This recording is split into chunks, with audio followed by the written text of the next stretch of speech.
Alright, welcome back guys to the second part of this video on section 3.4. Okay, so previously we had looked at permutations. Well, we started off by defining what a factorial was, because that's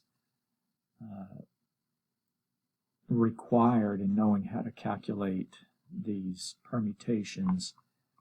And that's kind of, and the last thing we did was we looked at these distinguishable permutations, okay?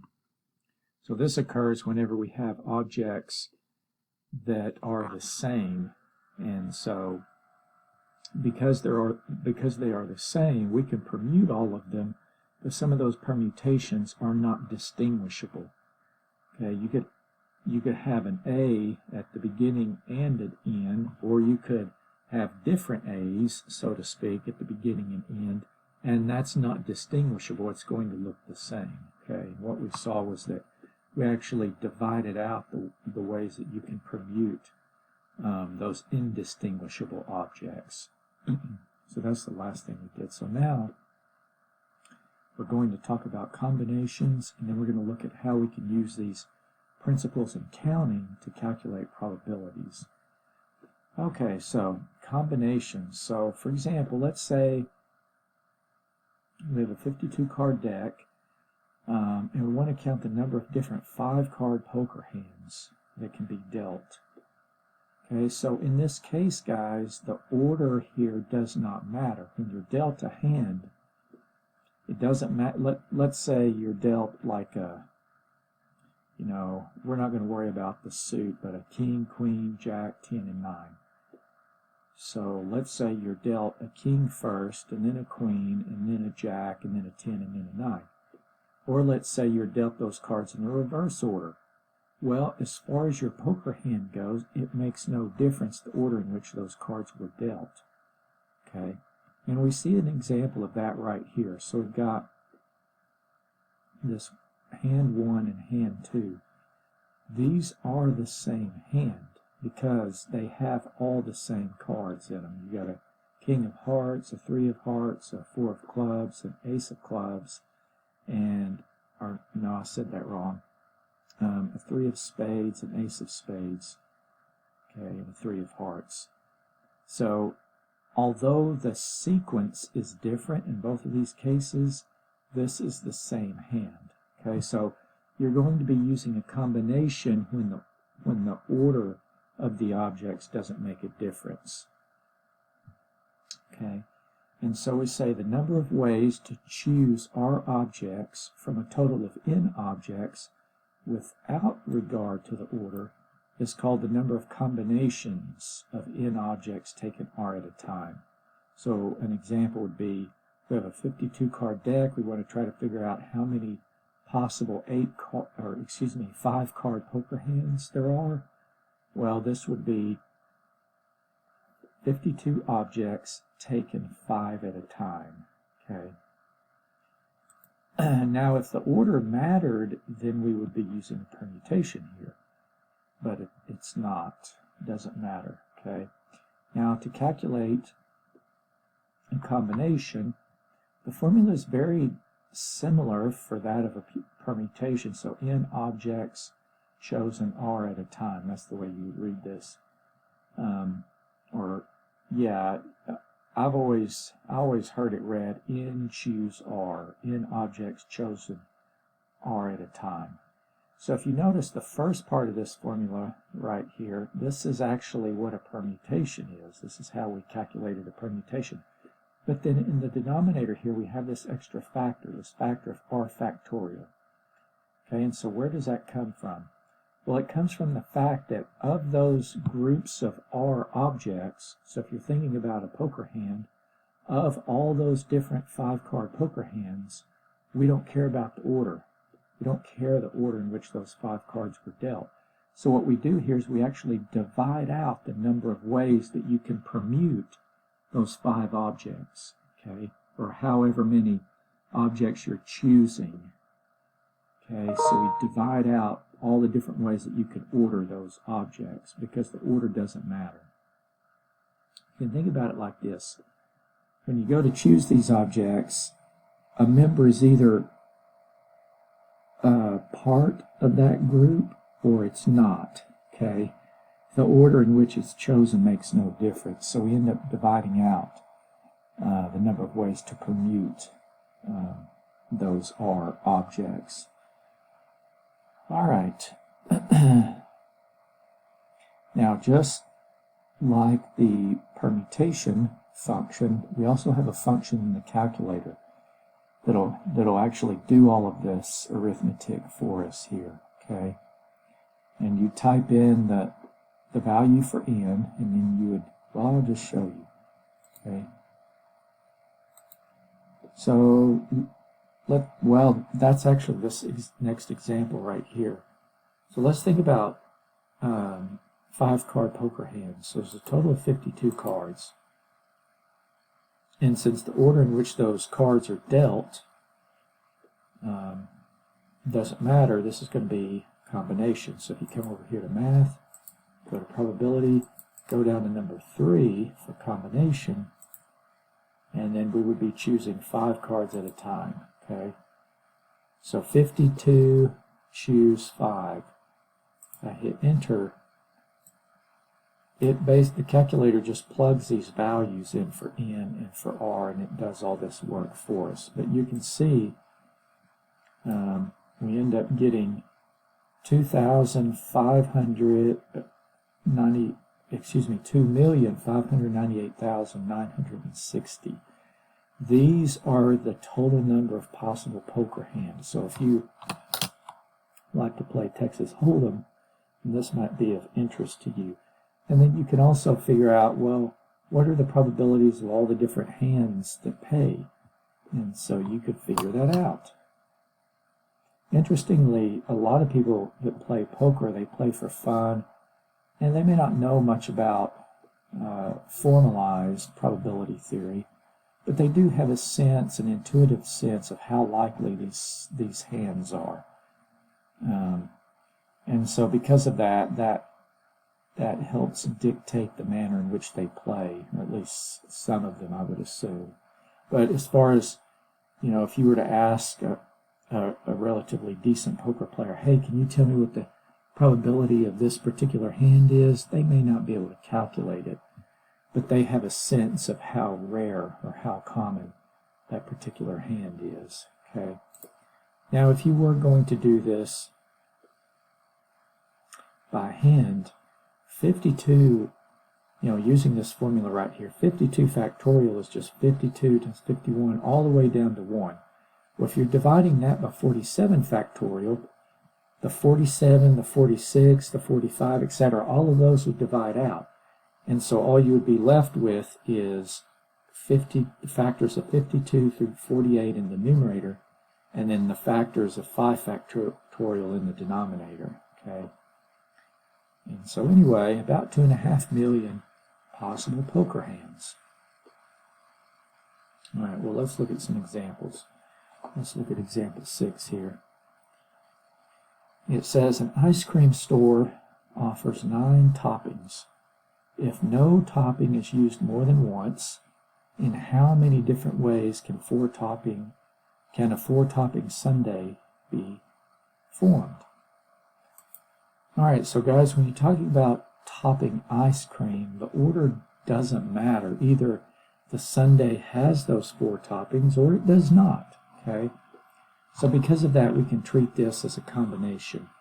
So the total number of toppings is 9, and we are going to choose 4 of those. So this would be 9 choose 4, okay? Now this first one I will go ahead and write out. So according to the formula above, this would be 9 factorial divided by 9 minus 4 factorial divided by, also divided by 4 factorial, okay? So this would become 9 factorial over 5 factorial times 4 factorial. So, we could write, I'll just go ahead and write this out to show you on this one anyway. Okay, and then this is going to be over. 5 factorial would be 5 times 4 times 3 times 2 times 1 times, and then 4 factorial would be 4 times 3 times 2 times 1. And so what you can do is divide out your pairs of common factors. Okay, you got a pair of 5s, and then the rest of this you could sort of do by hand. You could say, oh, okay, 6 divided by 2 is 3, and then 9 divided by this 3 would be 3, so there's lots of ways. And then 8 divided by 4 is 2, and so really all you have left is 3 times 2 times 7 times 3. Okay, which will be, and to actually find this, we'll use the calculator, okay, so that I can show you how to use that combination function. All right, so a total of 9 objects. Go to math, go over to probability, go down to number 3 for combination. Now we're going to be choosing 4 of those objects. So if we hit enter, this is going to end up giving us 126. So there are 126 total 4 topping sundaes available if there's a total of 9 toppings from which to choose. Okay. All right, example 7 says from a class of 15 students, a group of 5 students is selected. In how many different ways can this group be selected? Okay, so the order in which these students is selected is not important. If that were important, there would be more information here dictating that or hinting at that. Okay, so you're going to choose a group of 5. A certain 5 students will either be in that group or they will not be in that group. The order in which they were selected is not going to make a difference. They're either in that group or they're not. Okay, so we can treat this as a combination. So a total of 15, and we're going to be choosing 5. Okay, and I'm going to use a calculator on this. Which Excel will do these as well, guys. Whoops, I did not. I need to put the 15 in there first.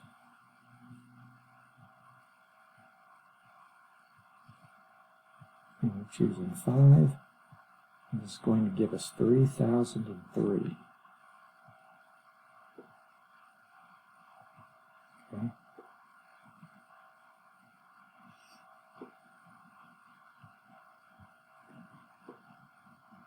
All right, let's keep going. Okay, so sometimes, in addition to using this idea of a combination, we'll also be using this fundamental counting principle, okay, in conjunction with these combinations. So let me give you an example here that's already kind of worked out for us. So let's say we've got this restaurant, and it offers a lunch special that has 10 choices for an entree, 8 choices for side dishes, and 5 choices for dessert. And then it says for special, you can choose 1 entree, you can choose 2 of the side dishes, and 1 of the desserts. So the question is, how many different meals are possible? Now contrast this with what we've done previously when using the fundamental counting principle, and that was to determine how many total meals possible, in which you would just have selected 1 entree, 1 side, and 1 dessert. Well, in that case, we said that there were 10 total choices for entrees, 8 total choices for side dishes, and then 5 choices for desserts. So we just multiplied all those.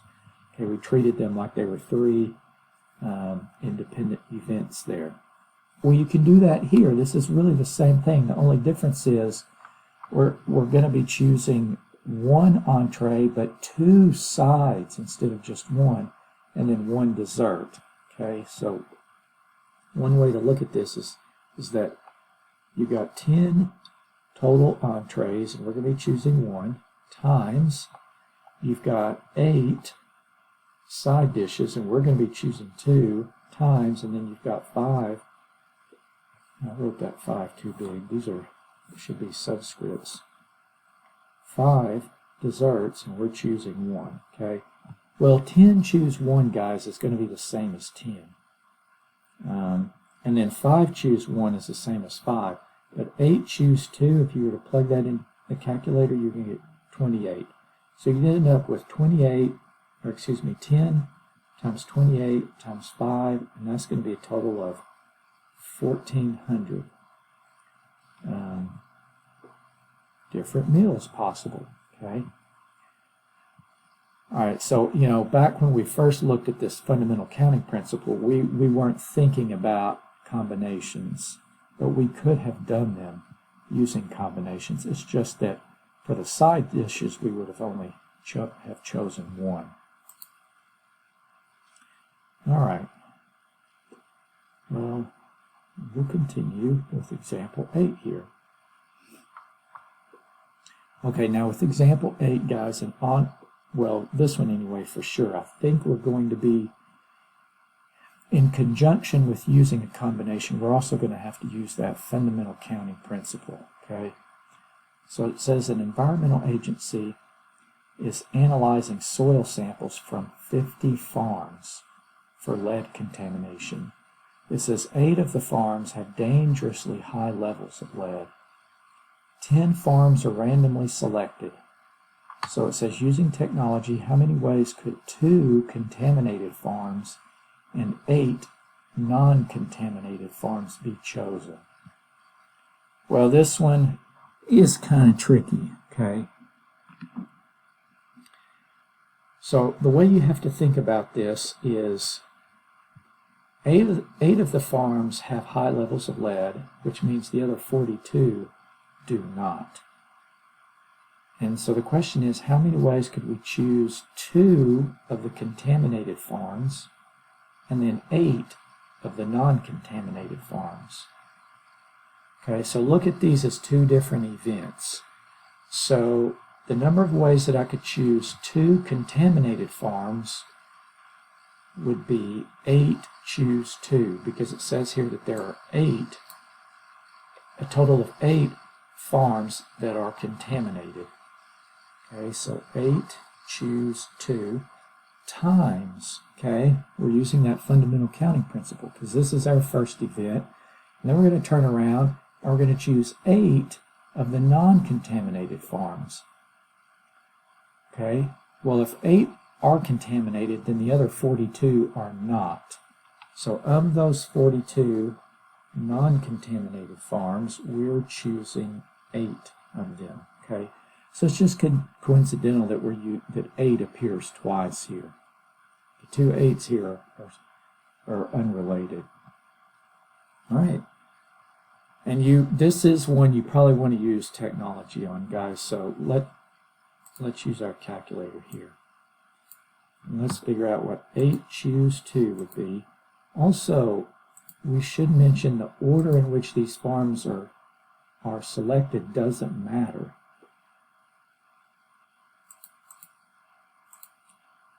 Okay, so 8 choose 2 is 28. Well, we saw actually saw this above, didn't we? When we were talking about the number of ways you could choose 2 side dishes from a total of 8. All right, and then let's see what 42 choose 8 is.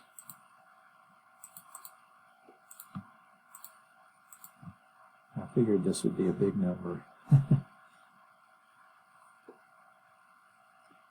803.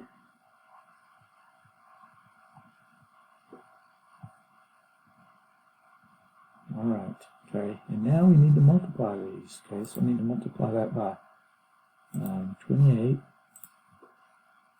and we will get, gosh, this is a big number. It's 3 billion.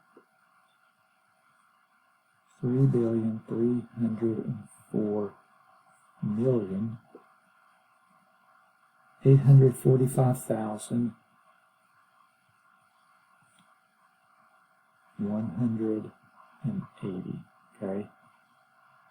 That's the number of ways in which, if we choose 10 farms, 2 of those are contaminated and the other 8 are not contaminated. Okay, from that total of 50, that total of 50 in which 8 of those farms are contaminated and the other 42 are not. All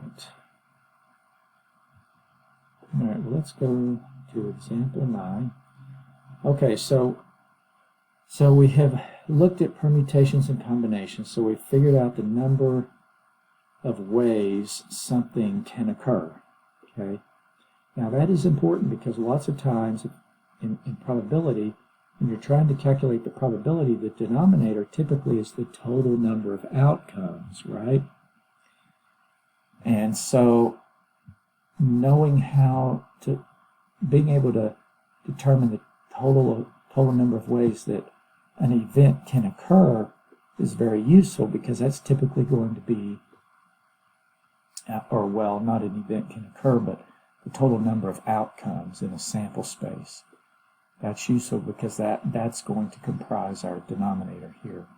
And then the number of outcomes that comprise the event, or the number of ways that a particular event can occur, that will comprise our denominator.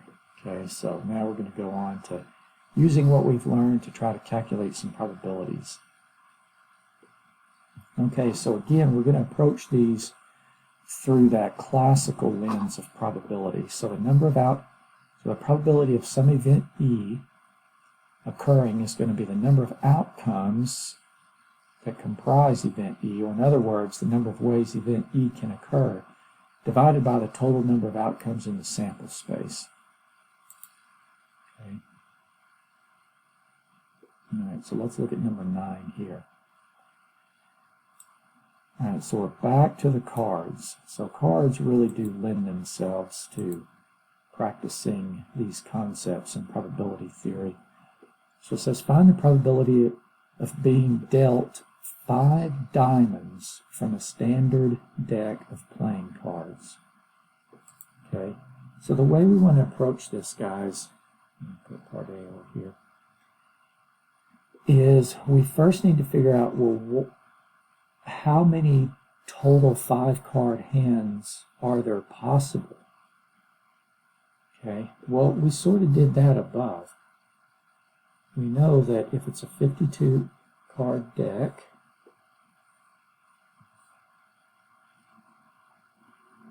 and a hand consists of 5 cards, then the total number of combinations is going to be 52, choose 5.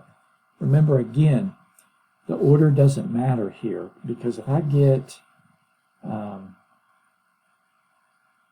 if I get like a straight diamond flush, the order in which those cards were dealt to me doesn't make any difference. Okay, so this is the total number of poker hands possible. Now, we need to figure out, well, how many ways could I end up with a 5-card hand of just straight diamonds? So to do this, you have to think about, well, diamond is a suit, and how many total cards are in a suit? 13. There are a total of 13 diamonds in a standard deck of cards. Okay, so of those 13, how many ways could we choose? 5. Okay, so this will be the total number of 5-card hands that just consist of diamonds. Total of 13 diamonds, we're choosing 5 of them. Okay, now I want to point out, this could be like the ace of diamonds, the 2, the 3, the 4, and the 5 of diamonds. Or it could be the 9, 10, Jack, Queen, King of diamonds. Okay, so there's a lot of different combinations there. But anyway, if we calculate this, this is going to give us the probability of obtaining a diamond flush. It's called a flush, guys, whenever all 5 cards have the same suit. Okay. All right, so we're again going to use the calculator here. So 13 choose 5. That is 1,287. And the 52 choose 5, guys, this comes up a lot when you're trying to calculate poker hand probabilities. We did this earlier, but, well, we could just look back at our notes, right? Come back up here. It was at the beginning. See, 52 choose 5 was 2,598,960.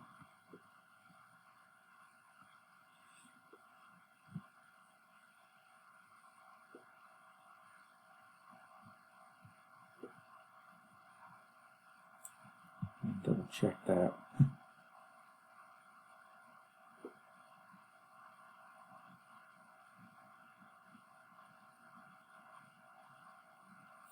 Yeah.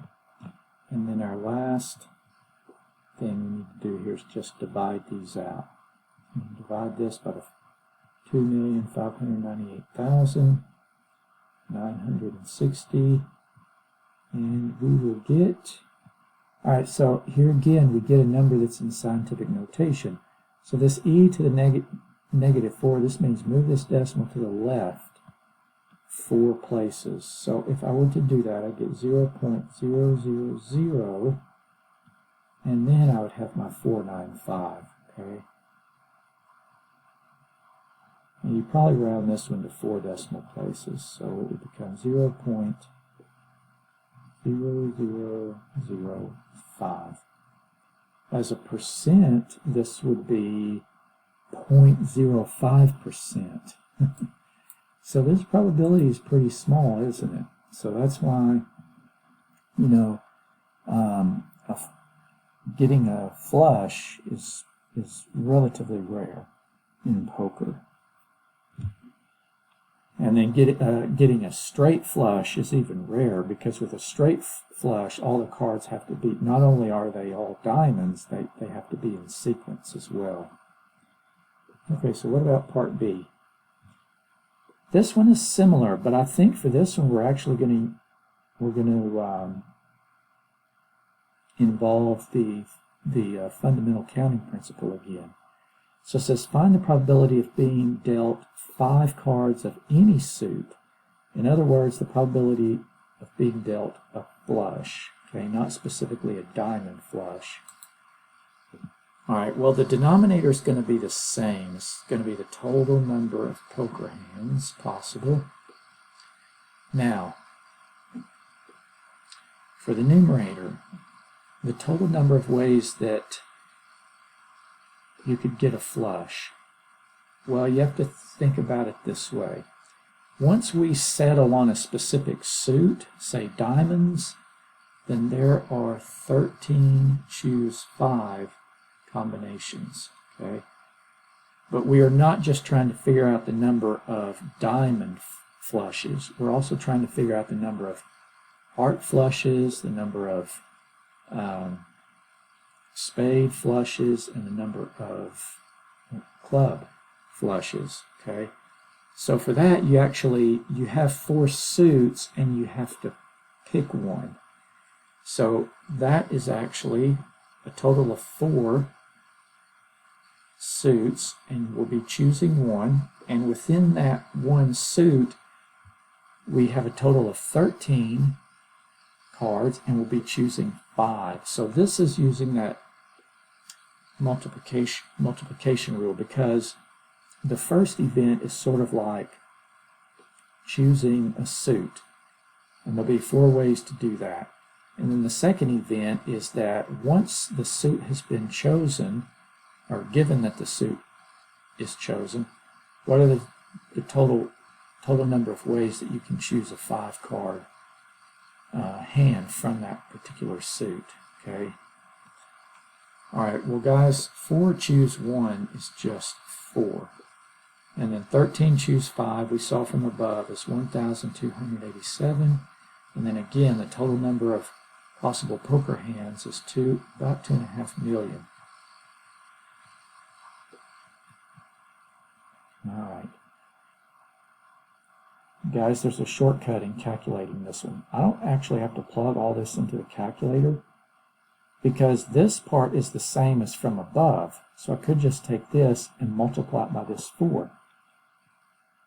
And that's actually what I'm going to do, because see, I still have that number in there. So all I'm going to say is times 4. And this gives me 0.00198.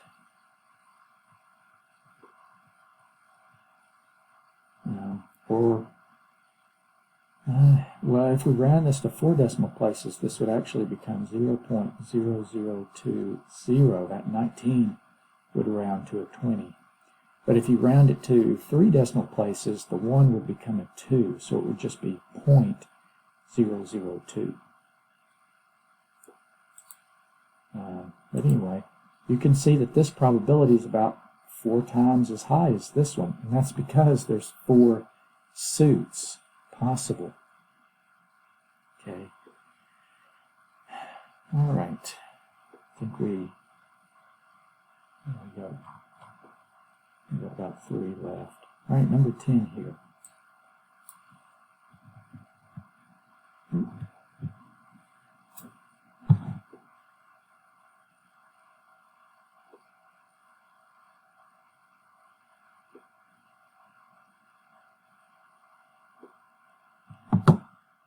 Number 10, this says, the U.S. Senate Committee on Homeland Security and Governmental Affairs has 15 members.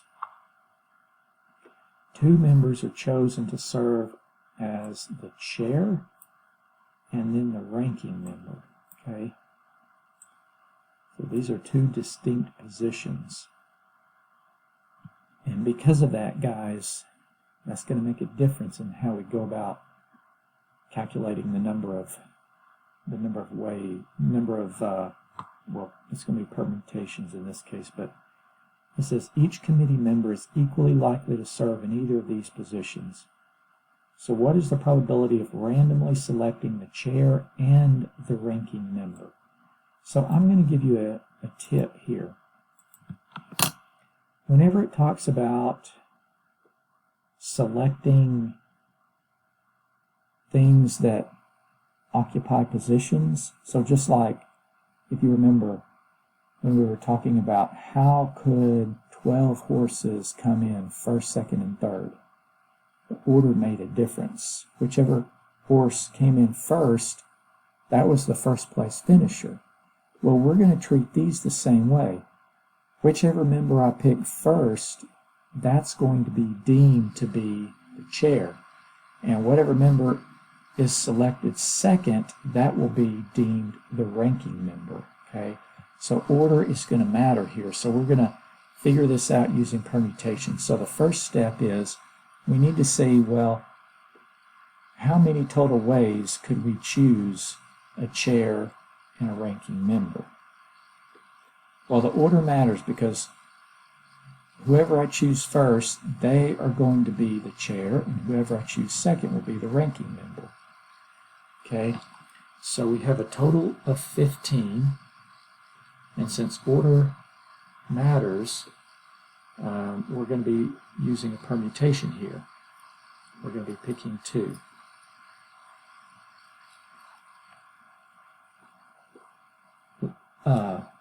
I'm just going to finish this one problem. So we're going to end up with 15p2. This is going to be the total number of ways that we can choose a chair and then a ranking member, okay, from this committee. Now, only one of those outcomes is the one that we're interested in, okay? So your numerator here is just going to be 1. So you're going to end up with 1 over whatever this is. Let's see, 15.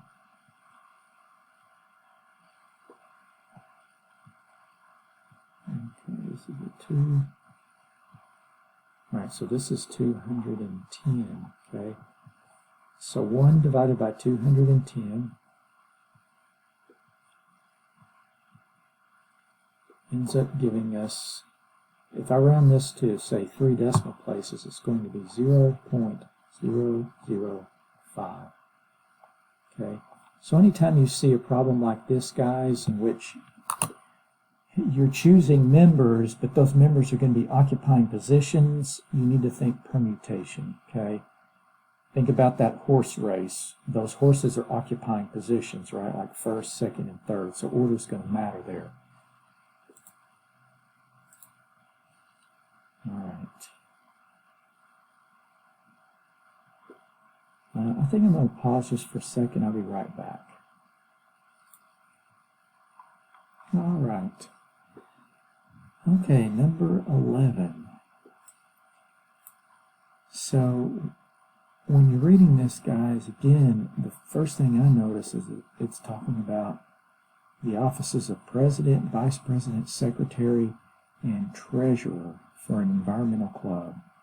Okay, so again, since these are positions, we're probably going to be using permutations to find the probability here. But anyway, so these 4 positions are being filled from a pool of 14 candidates. And it says 6 of the candidates are members of the debate team.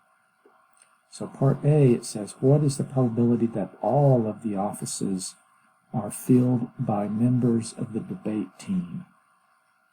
So again, if we were to go to pick these, whoever we pick as the first person is going to become the president. And then the second person is going to become the vice president, etc. Okay? So the order matters here. All right, so the first thing we need to do is figure out, well, how many ways could we pick out of all 14 of these candidates? So we're filling 4 positions here: president, vice president, secretary, and treasury. So the denominator is going to be 14 total candidates, and we are choosing 4 of those, and the order matters in which we pick them. The first person will be the president, etc. Okay, so this is going to be the total number of ways we could fill those 4 positions. And what is the probability that all of the offices are filled by members of the debate team? Well, it says here that 6 of the candidates are members of the debate team, so there's 6 that are on the debate team. And so of those 6, we are going to be picking 4 of them for these 4 positions. But again, order matters, okay? So this is going to be 6P4, okay? And we're going to calculate it using the calculator again. All right. Whoops. Well, I'm going to put in 6 first. 4. Okay, so this one's going to be 360 different ways we could fill those 4 positions just from those 6 debate team members, or debate members. Oops. All right, and then the other one is 14 choose. 14 choose. Or not choose, rather, but you know, let me go back here.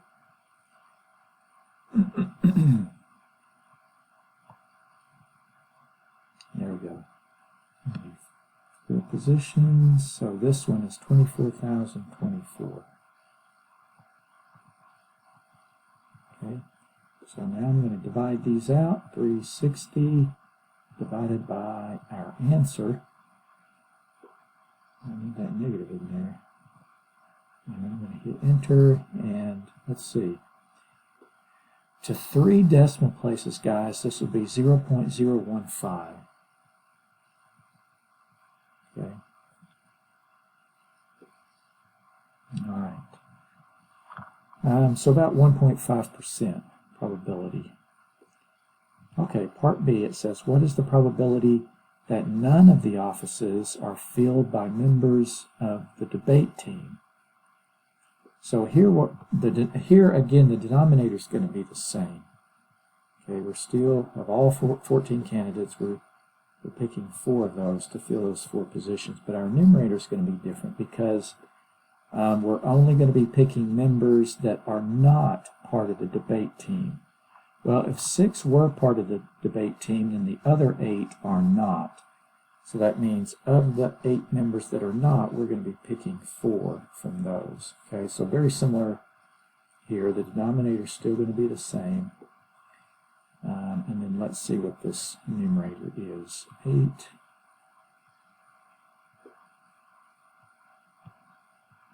4. We're going to get 1,680.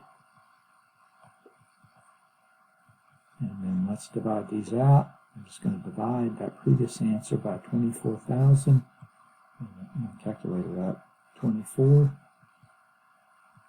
I get, let's see, this one to 3 decimal places, that 69 would turn into a 70. So this would become 0.070. Okay. So the probability for this is actually a bit higher. Really over 4 times higher, closer to 5 times. All right, or about 7%. Okay. All right, well, let's do one more. And this will actually terminate Chapter 3. Okay. So Chapter 3, we focused really on probability. We've also looked at these counting methods. But this idea of probability, guys, we're going to be using that throughout the course. Okay. So, all right, number 12, it says, a warehouse employs 24 workers on first shift and 17 workers on second shift. So it says 8 workers are chosen at random to be interviewed about the work environment. All right, so think about this one. These 8 workers that are chosen, they're not being chosen to fill any positions. Okay, they're just going to be interviewed. So the order in which they are chosen is not going to matter. These 8, when we start choosing 8 of those 41 workers, they'll either be on that committee or they will not be. Or, well, it's not a committee, it's a sample, but anyway. And it says, find the probability of choosing 3 first shift workers. All right, well, the first thing we're going to do is realize that with 24 first shift workers and 17 second shift workers, that is a total of 41 total workers. So of those 41 workers, we're going to be choosing 8. Okay, so this will be our denominator. And then our numerator is going to come from the fact that we're just going to be choosing 8 workers from the first shift. Well, the first shift contains 24 workers. So of those 24, how many ways could we choose 8? Well, that's going to be 24 choose 8. Okay. So 24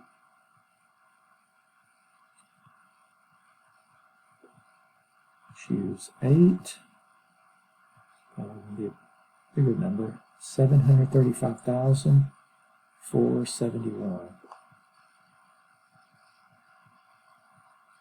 Okay. And then that denominator, guys, is probably going to be quite large. So 41 choose 8. And this is going to be 95,548,245. Okay, and then if we were to divide these out,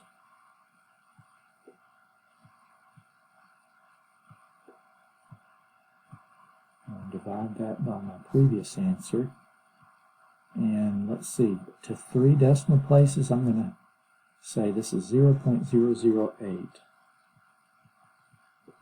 Okay, so that would be the probability. Now I want to point out something real quick, because I haven't done any this way, but you could have put this whole thing in your calculator. You probably, to be safe, you would probably want to keep the first combination in parentheses, hit the divided key, and then keep the second combination in parentheses, okay, just so that the calculator understands. I think it would work out okay. Well, I'm not sure.